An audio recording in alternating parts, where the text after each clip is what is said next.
जय Hind cadets, welcome to भाभी भोर चैनल। आज हम बहुत important topic health and hygiene के बारे में पढ़ेंगे। वीडियो एक सेकंड पॉज करके एक बार इसका इंडेक्स देख लो। काफ़ी बड़ा टॉपिक है लेकिन इजी है, अगर आप ध्यान से देखेंगे तो समझ आ जाएगा। शुरू करते हैं। इसमें सबसे पहले है structure and function of human body. ठीक है, structure and function of human body में देखेंगे हम। एक सबसे पहले है स्केलेटन। स्केलेटन क्या होता है? जो हमारी हड्डियां हैं, बोन्स का जो सिस्टम है पूरा, वो स्केलेटन होता है। फ़ायदा क्या होता है भाई इसका? ये give shapes and firmness to the body. हमारी जो बॉडी की शेप है, स्केलेटन की वजह से ऑर्गन्स को प्रोटेक्ट करेगा। रिबकेज वगैरह हो गई या ब्रेन हो गया, हमारे जो ऑर्गन्स हैं उन्हें प्रोटेक्ट करता है। टोटल कितनी बोन्स होती हैं हमारी बॉडी में? 206, 206 बोन्स होती हैं एक ह्यूमन बॉडी के अंदर। नेक्स्ट होता है मसल्स। मसल्स क्या करती हैं? These attached the bones and responsible for the body movement. ये जो हड्डियां हमारी अलग अलग है ना, मतलब ऐसे तो नहीं एक ही हड्डी है पूरी, तो अलग अलग पीसीज हैं, उनको जोड़ के रखने का काम होगा। और मूवमेंट जो प्रोवाइड करती हैं वो मसल्स करती हैं। और टू टाइप की होती है मसल्स, वॉलेंटरी एंड इनवॉलेंटरी, है ना। ये याद रख लेना, दो टाइप के मसल्स, वॉलेंटरी एंड इनवॉलेंटरी।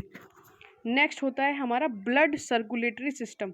देखो नाम से क्लियर हो रहा है, ब्लड सर्कुलेशन कौन करता है? हार्ट, जो दिल है हमारा, हृदय, वो ब्लड सर्कुलेशन करेगा।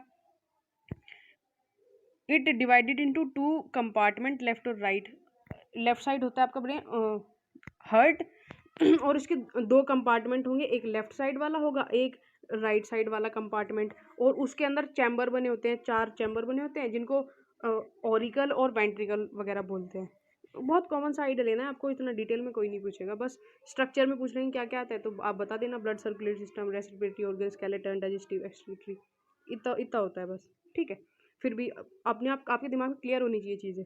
ब्लड क्या होता है? देखो अगर पूछ ले व्हाट इज ब्लड, तो इसका आंसर होगा blood is a liquid connecting tissue.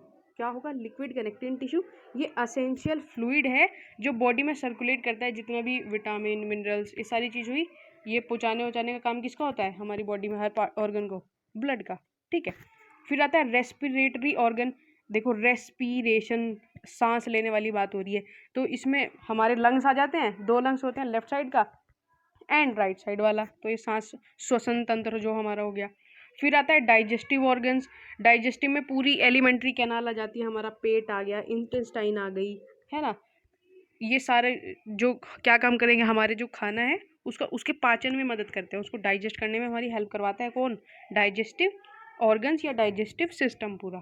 ठीक है, नेक्स्ट देखो एक्सक्रीटरी ऑर्गन्स। एक्सक्रीटरी ऑर्गन्स होते हैं किडनी और स्किन। एक्सक्रीट करना, बाहर निकालना बॉडी से किसी चीज़ को। ठीक है, तो किडनी क्या करती है? प्यूरिफाई कर देगी वाटर को, जो गंदा वाटर होता है उसको यूरिन के फॉर्म में बाहर निकाल देती है। स्किन भी यही काम करती है। स्किन से क्या, जैसे पसीना आता है ना आपको, वो क्या होता है? बेसिकली यूरिया होता है बॉडी के अंदर पे, जो वेस्ट वाटर हुआ या फिर जो केमिकल वेस्ट हुए वो सारे वो बाहर निकल जाते हैं उसकी वजह से। एक होता है nervous system. Nervous system, nerve से रिलेटेड बात हो रही है, नर्व दिमाग से रिलेटेड। तो ये क्या करता है? ब्रेन आता है इसके अंदर, एक आता है नर्व्स। ये क्या करता है? ब्रेन कंट्रोल और कोऑर्डिनेट करेगा पूरे बॉडी के फंक्शंस को। पूरे बॉडी के जो फंक्शंस हैं उन्हें कंट्रोल और कोऑर्डिनेट करने का काम किसका होगा? ब्रेन का। और नर्व्स क्या होती हैं? ये ऑर्गन की फंक्शनिंग कंट्रोल करती हैं। जैसे कोई गर्म चीज़ आपने छुई तो आपको गर्म लगी, एक ये बहुत माइक्रो सेकेंड में काम होता है, लेकिन आपको हाथ के टच करने के बाद कुछ नर्व्स थी, उन्होंने दिमाग को सिग्नल पहुंचाया, भाई गर्म लग रहा है, हटा लो हाथ एकदम से दूर, तो वो आप हटा लेते हो, ये वाला काम। तो ये नर्व्स होती है जिनके बेसिस पे हमारी जो बॉडी है वो फंक्शन करती है। आई होप क्लियर हो गया होगा। ये पहला सेक्शन खत्म। नेक्स्ट सेक्शन में आता है हाइजीन एंड सैनिटेशन। क्वेश्चन पूछते हैं व्हाट इज हाइजीन, तो इसकी डेफिनेशन देखो क्या होता है। Hygiene is a science which seeks to preserve and improve the health of individual and community as a whole. Hygiene का मतलब हुआ, देखो आप अपना स्वास्थ्य तो बढ़िया रख ही रहे हो, उसके साथ साथ इंडिविजुअल के साथ साथ अपनी कम्युनिटी का, एज अ कम्युनिटी होल, सबका जो हेल्थ है वो बढ़िया रखना, उसको हम बोलते हैं हाइजीन। क्लियर? अब हाइजीन के अंदर भी पर्सनल हाइजीन आ गया। हाइजीन हमने कहा कि अपना स्वास्थ्य और कम्युनिटी का स्वास्थ्य बढ़िया रखेंगे, लेकिन उसके अंदर भी सबसे पहले अपना स्वास्थ्य। तो अपना स्वास्थ्य ठीक रखना, दैट इज़ पर्सनल हाइजीन। कैसे कैसे ठीक रख सकते हैं? प्रॉपर स्लीप लो भाई, ठीक है, 8 घंटे की नींद, bathing regular, eating and drinking, आपको अच्छे से बैलेंस डाइट लेनी चाहिए, पानी भरपूर पीना चाहिए, care and cleanliness of hair, skin, hand, hair, teeth, इन सब की बिल्कुल टाइम पे नाखून काटो, हेयर कटवाओ, है ना, स्किन वगैरह की रोज ब्रश करना, ये हम अपनी पर्सनल हाइजीन ही तो कर रहे हैं, खुद की सेवा। Food and rest, balance diet लेनी, रेस्ट करना अच्छे से, एक्सरसाइज वेरी इंपॉर्टेंट। आपकी पर्सनल हाइजीन हमेशा हेल्दी रहने के लिए you have to do exercise regularly. Clear हो गया ये? नेक्स्ट देखो, water supply and its purification. Question पूछते हैं कि नेम सोर्सेज ऑफ वाटर, पहले पूछेंगे कितने होते हैं, तो आप बताना 3 होते हैं। अब कौन कौन से होंगे? Rain water, surface water and underground water. Clear? और ये most important favourite question paper वालों का, मेथड्स बताओ प्यूरिफिकेशन ऑफ वाटर के। इसमें आपको ये एक्सप्लेन जो मैंने किया हुआ है ना, इसे देख के डरना भाई ये एक्सप्लेन करने की आपको ज़रूरत बिल्कुल भी नहीं है, आपको केवल नाम लिखने होते हैं। Boiling and distillation, clarification, sterilisation, pinking and precipitation. मैंने डेफिनेशंस इसलिए लिखी है ताकि आपको चीज़ें समझ में आए। तो बात करते हैं अब अच्छे से ब्रॉड में। बॉइलिंग एंड डिस्टिलेशन, बॉइलिंग हुआ, पानी को खौला देना, आपने उबाल दिया, प्यूरी हो गया भाई, उसमें से कीटाणु उटाणु सब मर जाते हैं, उसके ऊपर देखा होगा आपने पतली सी लेयर आ जाती है। डिस्टिलेशन, डिस्टिलेशन बात वही बात होती है, उसको सिरिंज इंजेक्शन वगैरह में यूज़ करते हैं, पानी उसमें से बिल्कुल प्यूरिफाइड वाटर होता है वो, एक तरीके का, ठीक है, केमिकल वगैरह डाल के उसको प्योरीफाई करते हैं। अगला देखो क्लैरिफिकेशन, ये भी एक प्रोसेस है। कैसा प्रोसेस? वाटर को प्योरीफाई करने का प्रोसेस। इसमें क्या करते हैं कि removal of suspended matter through the filtration by passing it through the filter beds, gravel, sand and properly sterilise filters. देखो क्या करेंगे, फिल्टर पेपर लगाया, एंड ये बेसिकली ऐसा है जैसे बारिश होती है ना, तो बारिश का पानी छन छन छन छन के नीचे चला गया ज़मीन के अंदर, तो वो क्लियर हो जाता है, तो वो क्या हो गया, उसका क्लेरिफिकेशन हो गया। तो इसको छोटे लेवल पे बता रखा है इसमें, बस सेम क्लेरिफिकेशन इसी प्रोसेस को बोलते हैं जो बताया अभी। तो एक फिल्टर पेपर लगाया, उसके नीचे सैंड रखी, फिर थोड़ी मोटे से रॉक्स रख दिए, फिर ऐसे करके रेत डाली उस कंटेन एक पर्टिकुलर सांचे के अंदर, एंड एक साइड से उसमें पानी डाला, तो वो पानी जो है धीरे धीरे धीरे धीरे छन जाएगा और नीचे क्लियर पानी आ जाएगा। ये साफ करने का तरीका।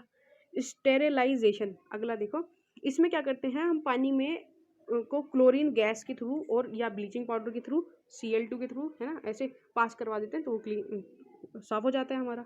ये कौन सा प्रोसेस होता है? स्टेरिलाइजेशन। याद करने की जरूरत बिल्कुल नहीं है ये वाली चीज़ें जो मैं डेफिनेशन बता रहा हूँ, लेकिन आपको पता होनी चाहिए होता क्या है, ठीक है। पिंकिंग, पिंकिंग में क्या करते हैं, पोटेशियम पर मैग्नेट का यूज़ करते हैं। पोटेशियम पर मैग्नेट डाला पानी में, घोला, और वो उसमें जो है क्लीन हो जाता है वो। प्रेसिपिटेशन, प्रेसिपिटेशन क्या करते हैं, by adding alum or similar chemicals to water which carry all impurities at the bottom and uh, leaves pure water। देखो इसमें क्या होता है, आपका एक कंटेनर है जिसमें गंदा पानी आपने रखा हुआ है, तो उसमें एलम, एलम बोलते हैं फिटकरी वगैरह, को डाला, तो वो क्या करती है, घुलने के बाद में जितनी भी गंदगी होगी उसको लेके नीचे बैठ जाएगी, और ऊपर ऊपर जो आपका जो साफ पानी है वो छन जाता है।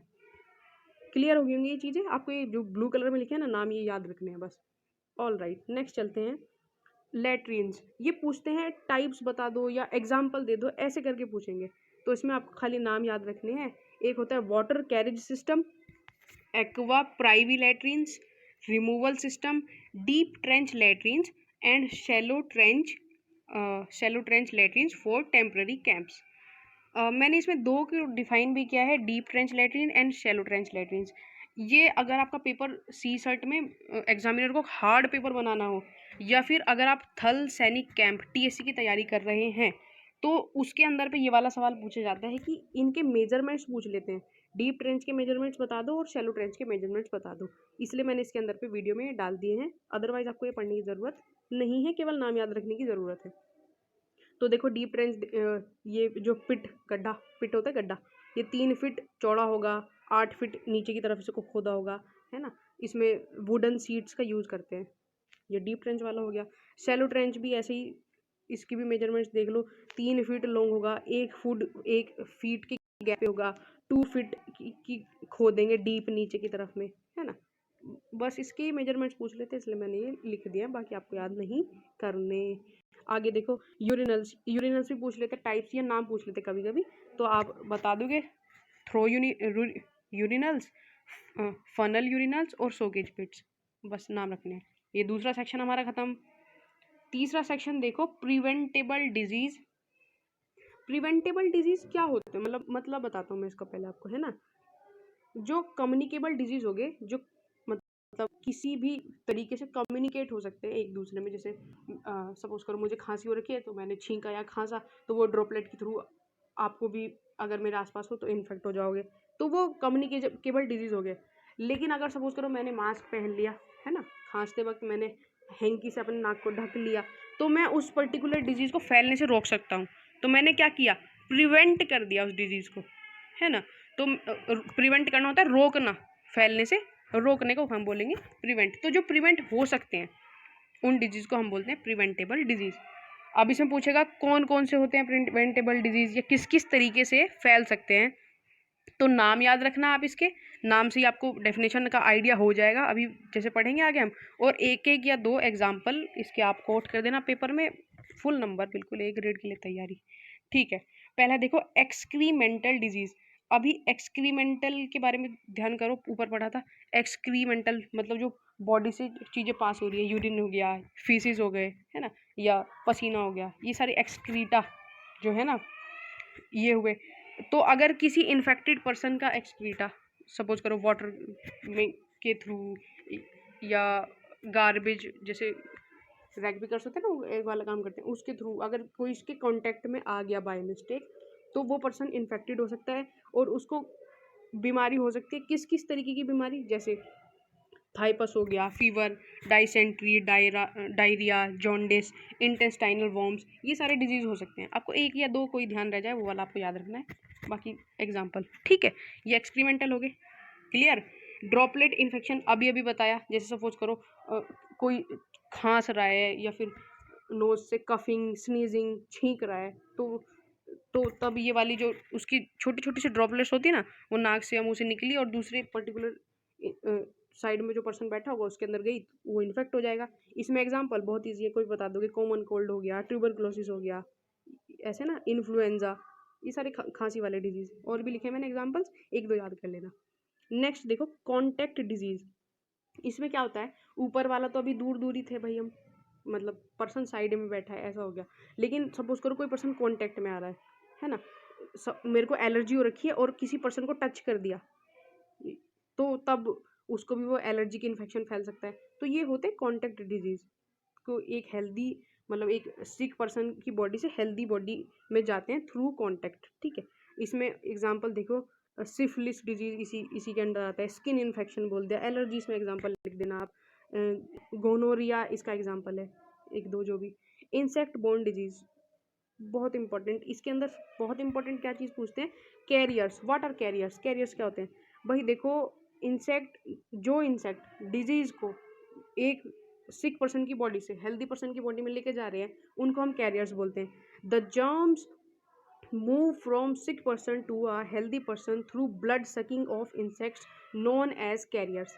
जैसे मच्छर हो गया, मक्खी हो गई, ये सब यही करते हैं ना, इन्फेक्टेड पर्सन को काटा, फिर जाके हेल्दी पर्सन को काट लेंगे तो उसको भी बेचारे को बुखार उखार, डेंगू फीवर वगैरह हो जाएगा। एग्जाम्पल तो इसको पता ही होंगे आपको, मलेरिया, डेंगू, है ना, डायरिया, कोलरा, कालाजार, प्लेग, टाइफस, ये वाले बहुत जल्दी फैलते हैं ये वाले डिजीज। क्लियर हो गया ये।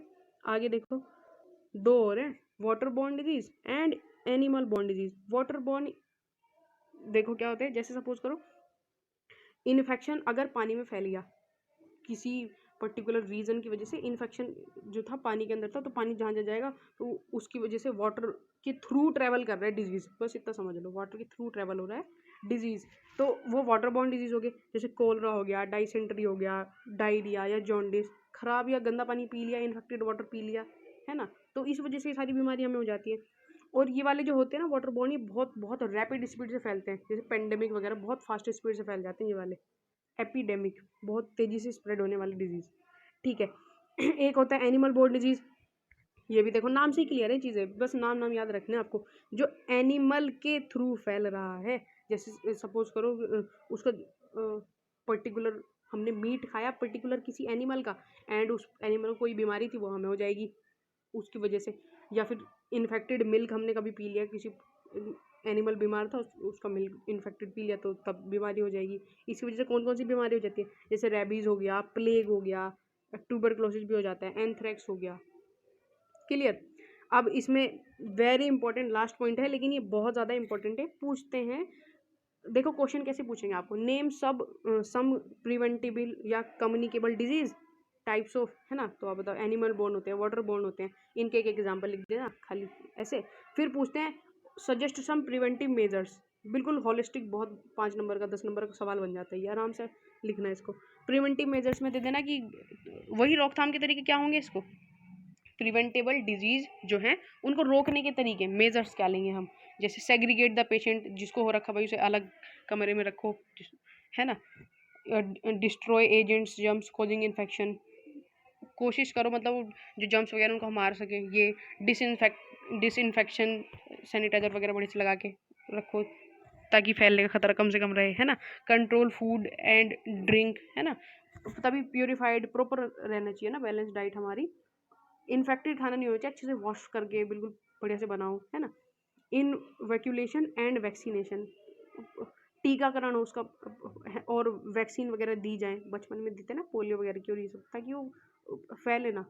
वैसे वो कम्युनिकेबल में नहीं आता, सॉरी, पर उनकी प्रॉपर वैक्सीनेशन वगैरह, ये दवाई वगैरह पेशेंट को देनी चाहिए जिससे वो फैलने से बच सके। आई होप ये पूरा वीडियो जो था क्लियर हो गया होगा। इसके आगे वाले पार्ट्स भी बहुत बहुत जल्द आ जाएंगे, और very important topic. I suggest इसे वीडियो को आप रिपीट करके देखें ताकि आप चीज़ें भूलें नहीं और पेपर में लाएं बिल्कुल A ग्रेड। आज के लिए इतना ही, मिलेंगे नेक्स्ट वीडियो में, तब तक के लिए जय हिंद।